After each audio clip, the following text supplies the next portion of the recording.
أعوذ بالله من الشيطان الرجيم بسم الله الرحمن الرحيم إن الذين بے شک وہ لوگ یؤذون اللہ ورسولہ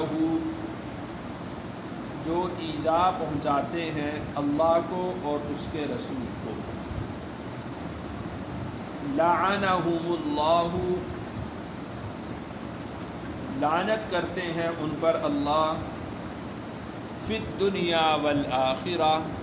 دنیا میں اور آخرت میں، وَأَعَدَّ لَهُمْ اور اس نے تیار کیا ہے ان کے لیے، عذابا مہینا اہانت والا عذاب۔ تو آیت کا مفہوم بالکل واضح ہے کہ جو لوگ اللہ اور اس کے رسول کو ایذا پہنچاتے ہیں، یہاں پر اللہ کو جو ایذا پہنچانا ہے وہ دراصل اس کے رسولوں کو ایذا پہنچانا ہے، یا اس کا دوسرا معنی یہ ہے کہ اللہ کی شان میں گستاخی کرنا، یہ اللہ کو ایذا پہنچانا ہے۔ نامناسب الفاظ، نامناسب جملے، نامناسب نسبتیں اللہ کے ساتھ قائم کرنا، کسی کو اللہ کا بیٹا بنا دینا، کسی کو اللہ کی بیوی بنا دینا، یہ نامناسب نسبتیں ہیں، اور اس کی جناب میں گستاخیاں کرنا کہ دیر از نو گاڈ، خدا ہے ہی نہیں، تو ساری کائنات کا مالک خالق تو وہ ہے، اور یہ ثابت کرنا یا یہ کہنا کہ یہاں خدا کا کوئی تصور نہیں ہے، یہ اللہ کو ایذا پہنچانا ہے۔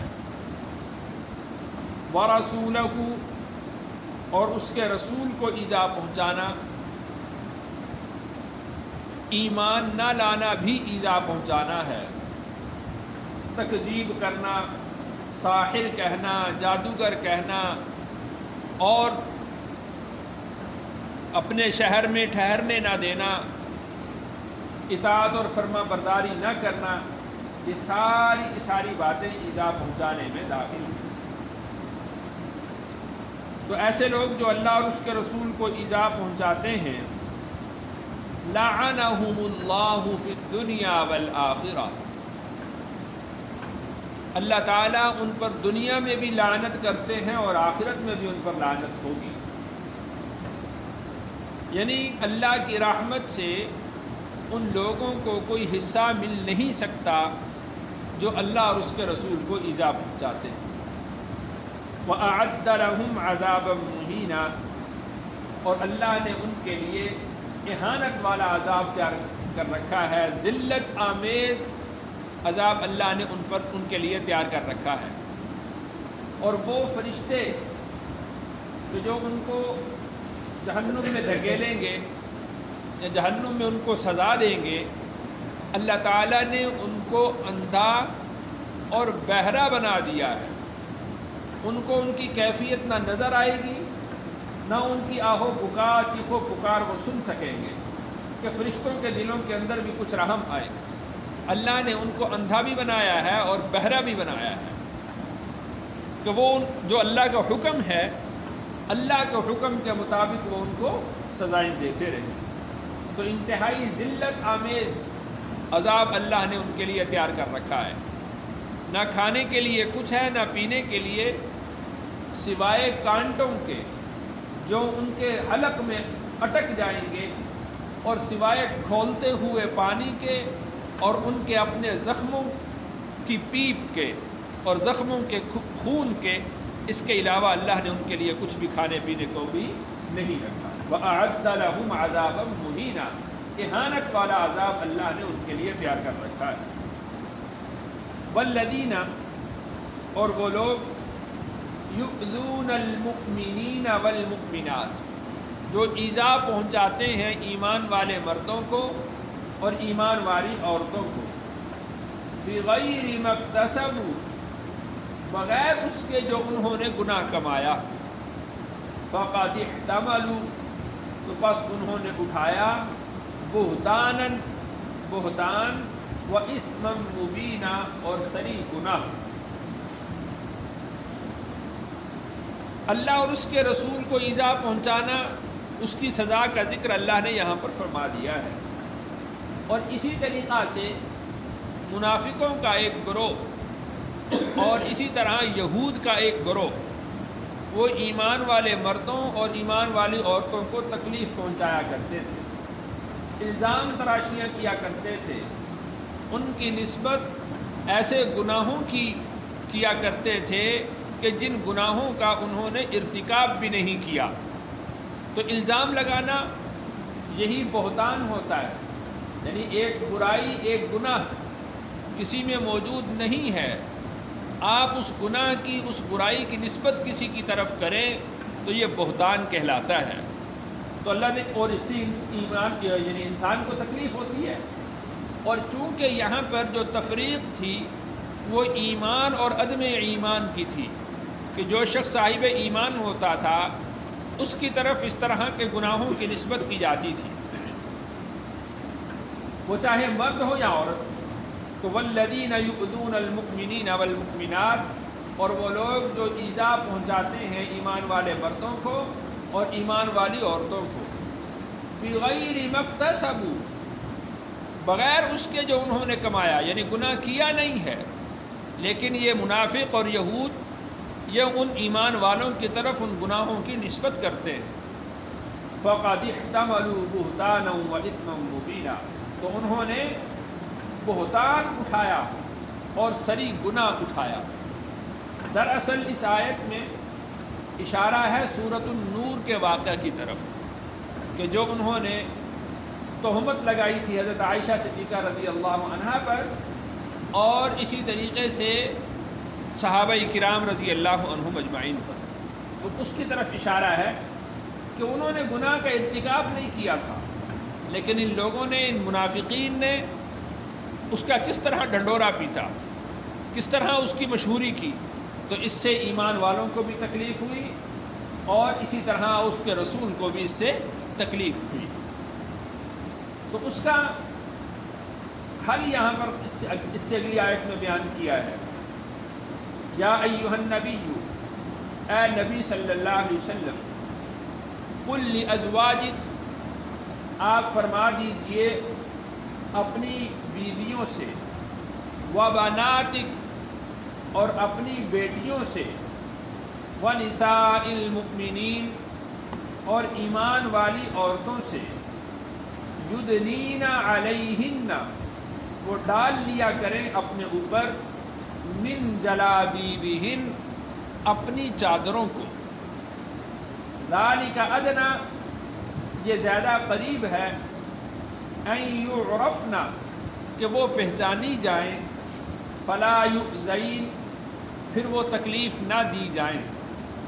وکان اللہ غفورا رحیما، اور اللہ تعالیٰ معاف کرنے والے، رحم کرنے والے ہیں۔ جس طرح اب گھروں کے اندر بیت الخلاء موجود ہیں، اس طرح پہلے اور رسول اللہ صلی اللہ علیہ وسلم کے زمانہ میں گھروں میں بیت الخلاء نہیں ہوا کرتے تھے، تو مسلمان خواتین وہ قضائے حاجت کے لیے کھلی جگہ پر جایا کرتی تھی، تو منافق اور یہود راستے میں کھڑے ہو کر خواتین کو چھیڑا کرتے تھے، تنگ کیا کرتے تھے۔ جب ان کی شکایت ہوئی تو انہوں نے کہا کہ ہمیں تو معلوم نہیں تھا کہ یہ ایمان والی ہے، ہم تو سمجھتے تھے کہ شاید کوئی باندی ہے، کوئی لونڈی ہے، تو ہم تو اس طرح سے، ہمیں تو معلوم نہیں تھا کہ یہ کوئی ایمان والی خاتون ہے۔ تو اللہ تعالیٰ نے ایمان والی خواتین کی یہ علامت بیان کی ہے کہ وہ پردہ کر کے نکلیں، اپنے چہرے کو ڈھانپ کر نکلیں، اور ازواج مطہرات اور ایمان والی خواتین جب وہ گھر سے نکلتی تھی تو اب بڑی چادر لے کر نکلتی تھی، اور چادر کو بھی اپنے چہرے پر اس طرح ڈال لیتی تھی کہ صرف ایک آنکھ سے راستہ نظر آئے۔ یہ ایمان والی عورتوں کی علامت اور نشانی بتلائی گئی۔ پہلی بات جو اس آیت میں ہے وہ تو ایمان والی عورتوں کی پہچان اور ان کی علامت یہ بتائی گئی ہے کہ وہ ننگے سر، ننگے منہ، ننگے بدن وہ باہر نہیں نکلتی، بڑی چادر لے کر اچھے طریقے سے خود کو ڈھانپ کر اپنے چہرے پر اوڑھنی ڈال کر پھر وہ گھر سے باہر نکلتی تھی۔ تو ہمیں بھی یہ بتلانا چاہیے اپنے گھر میں اپنی ماؤں کو، بہنوں کو، بیٹیوں کو، گھر والیوں کو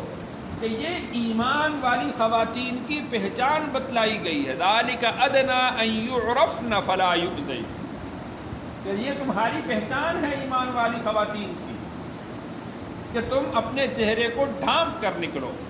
بڑی چادر لے کر نکلو۔ اور دوسری بات، یا ایھا النبی قل لازواجک وبناتک ونساء المؤمنین، اے نبی صلی اللہ علیہ وسلم آپ اپنی بیویوں سے اور اپنی بیٹیوں سے حکم فرمائیں اور ایمان والی خواتین سے یہ حکم فرمائیں۔ تو اس سے معلوم یہ ہوتا ہے کہ آپ علیہ الصلاۃ والسلام کی بیٹیاں وہ ایک سے زائد تھیں۔ اور تیسری بات، وَكَانَ اللَّهُ غَفُورًا رَحِيمًا، اللہ تعالیٰ معاف کرنے والے، رحم کرنے والے ہیں۔ یعنی تمہاری پوری کوشش کے باوجود بعض اوقات یوں بھی ہوتا ہے کہ جو چہرے پر کپڑا ڈالا گیا ہے ہوا کی وجہ سے وہ ہل جاتا ہے، ہٹ جاتا ہے۔ اب تم نے تو اپنی پوری کوشش کی، لیکن اگر نادانستہ اگر کوئی اس طرح کپڑا ہٹ جاتا ہے تو تمہاری کوشش کے بعد بھی اگر اس طرح کپڑا ہٹ جائے تو اس میں جو گناہ ہوگا اس کو اللہ تعالیٰ معاف کرنے والے ہیں، اس پر رحم کرنے والے ہیں۔ یعنی اللہ کی طرف سے اتنی سختی نہیں ہے کہ ایسا ہوا کیوں، تم اپنی پوری کوشش کرو، پوری کوشش کرنے کے بعد اگر کپڑا ہٹ جاتا ہے چہرے سے ہوا کی وجہ سے یا کسی عذر کی وجہ سے تو اس میں جو بے پردگی ہو جائے گی تھوڑی سی، تو اس میں اللہ تعالیٰ معاف کرنے والے ہیں۔ لَإِن لَّمْ يَنْتَهِ الْمُنَافِقُونَ، اگر باز نہ آئے منافق،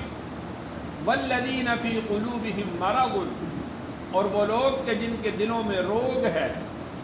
وَالْمُرْجِفُونَ فِي الْمَدِينَةِ، وَالْمُرْجِفُونَ اور افواہیں اڑانے والے، فِي الْمَدِينَةِ مدینہ میں، لَنُغْرِيَنَّكَ بِهِمْ پھر ہم آپ کو ان کے پیچھے لگا دیں گے، ثُمَّ لَا يُجَاوِرُونَكَ پھر وہ آپ کے ہمسائے میں نہ رہ سکیں گے، فِيهَا مدینہ میں، إِلَّا قَلِيلًا مگر بہت کم، تھوڑا سا۔ یعنی یہ تو ان کو بتلا دیا گیا ہے، ایمان والی خواتین کی پہچان بتلا دی گئی ہے کہ ایمان والی خواتین وہ ہوں گی کہ جو پردہ کر کے باہر نکلیں گی۔ اگر اس کے باوجود یہ لوگ باز نہ آئے، منافق اور یہود کا تو واضح ہے کہ ان کو جلا وطن کر دیا گیا تھا، اس کا مطلب یہ ہے کہ یہود باز نہیں آئے تھے، اور منافقوں نے ہو سکتا ہے کہ یہود کا انجام دیکھ کر انہوں نے ایسے بری حرکتیں بند کر دی ہوں، چھوڑ دی ہوں۔ تو اللہ نے ارشاد فرمایا کہ اگر منافق باز نہ آئے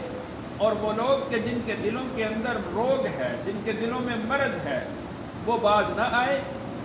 وَالْمُرْجِفُونَ فِي الْمَدِينَةِ اور مدینہ میں افواہیں اڑانے والے، جھوٹی خبریں پھیلانے والے اگر وہ باز نہ آئے، لَنُغْرِيَنَّكَ بِهِمْ پھر ہم آپ کو ان کے پیچھے لگا دیں گے۔ تو یہاں پر جو ذکر کیا گیا، وَالَّذِينَ فِي قُلُوبِهِم مَّرَضٌ کہ جن کے دلوں میں روگ ہے، یعنی بد نگاہی کا روگ ہے یا جن کے دلوں کے اندر زنا کی بیماری کا روگ ہے، لَنُغْرِيَنَّكَ بِهِمْ تو پھر ہم آپ کو ان کے پیچھے لگا دیں گے، ثُمَّ لَا يُجَاوِرُونَكَ فِيهَا إِلَّا قَلِيلًا پھر وہ مدینہ میں آپ کے ہمسائے زیادہ دیر نہیں رہ سکیں گے۔ یعنی یہ ان کو دھمکی دے دی گئی، بتلا دیا گیا کہ اگر تم نے اپنی روش تبدیل نہ کی تو پھر زیادہ دیر تم مدینہ میں نہیں رہ سکو گے، ہم تمہیں جلا وطن کر دیں گے۔ ملعونین لعنت کیے گئے ہیں، اینما ثقفوا جہاں پر بھی یہ پائے جائیں، اخذوا پکڑے جائیں، وقتلوا تقتیلا اور پھر خوب قتل کر دیے جائیں۔ یعنی ایسے ملعون، ایسے لعنت زدہ لوگ جو ایمان والی خواتین کو چھیڑتے ہیں، ان کو تنگ کرتے ہیں، تو یہ ملعون ہیں، لعنت کیے ہوئے لوگ ہیں۔ تو اللہ نے بڑی سختی یہاں پر بیان فرمائی ہے کہ اگر یہ لوگ باز نہیں آئیں گے تو اینما ثقفوا اخذوا، جہاں پر بھی ان میں سے کوئی ملے گا اس کو پکڑ لیا جائے گا، وقتلوا تقتیلا، اور ایک ایک کو پکڑ کر پھر قتل کر دیا جائے گا، ان میں سے کسی کو بھی زندہ نہیں چھوڑا جائے گا۔ سنت اللہ، اللہ کا طریقہ ہے، فی الذین خلوا من قبل، ان لوگوں میں جو پہلے گزر چکے، وَلَن تَجِدَ لِسُنَّتِ اللَّهِ تَبْدِيلًا، اور اللہ کے طریقہ میں آپ کوئی تبدیلی نہ پائیں گے۔ یعنی اس آیت کا تعلق یا تو ان الذین یؤذون اللہ ورسولہ کے ساتھ ہے، یا اس کا تعلق اینما ثقفوا اخذوا وقتلوا تقتیلا کے ساتھ ہے۔ دونوں طرح سے روایات موجود ہیں کہ اللہ کا طریقہ یہ رہا ہے کہ جو لوگ اللہ اور اس کے رسول کو، ایمان والے مردوں اور ایمان والی عورتوں کو تنگ کرتے ہیں، اللہ کی طرف سے ان پر لعنت ہے، اور یہ اللہ کا طریقہ شروع سے چلتا آ رہا ہے، اور اس طریقہ میں آپ کوئی تبدیلی نہ پائیں گے۔ اور دوسرا اینما ثقفوا اخذوا وقتلوا تقتیلا، یعنی کسی بھی خاتون کو چھیڑنا، بدنگاہی کرنا، اس کو تنگ کرنا، اس کا راستہ روکنا، اس میں اللہ کا طریقہ یہی رہا ہے کہ ایسے شخص کو پکڑا جائے، اس کو قتل کر دیا جائے۔ اور تورات کے اندر ایسا حکم موجود ہے کہ راہ جاتی خواتین کو جو لوگ چھیڑتے ہیں، تنگ کرتے ہیں، بدنگاہی کرتے ہیں، آوازیں کستے ہیں، سیٹیاں بجاتے ہیں، تالیاں بجاتے ہیں، ان لوگوں کو پکڑ لیا جائے اور ان کو قتل کر دیا جائے۔ سنت اللہ فی الذین خلوا من قبل، یہ اللہ کا طریقہ ہے۔ یعنی اللہ تعالیٰ معاشرے کے اندر خواتین کو احترام اس طور پر دیتے ہیں کہ ان پر آوازیں نہ کسی جائیں، ان پر سیٹیاں نہ بجائی جائیں، ان کو راستے میں تنگ نہ کیا جائے، ان کے لیے تالیاں نہ پیٹی جائیں۔ تو یہ اللہ کا طریقہ رہا ہے، اور اللہ کا طریقہ یہ رہا ہے کہ اگر کوئی ایسا کرتا ہے تو اس کو پکڑ لیا جائے اور اس کو قتل کر دیا جائے۔ اللہ تعالیٰ سے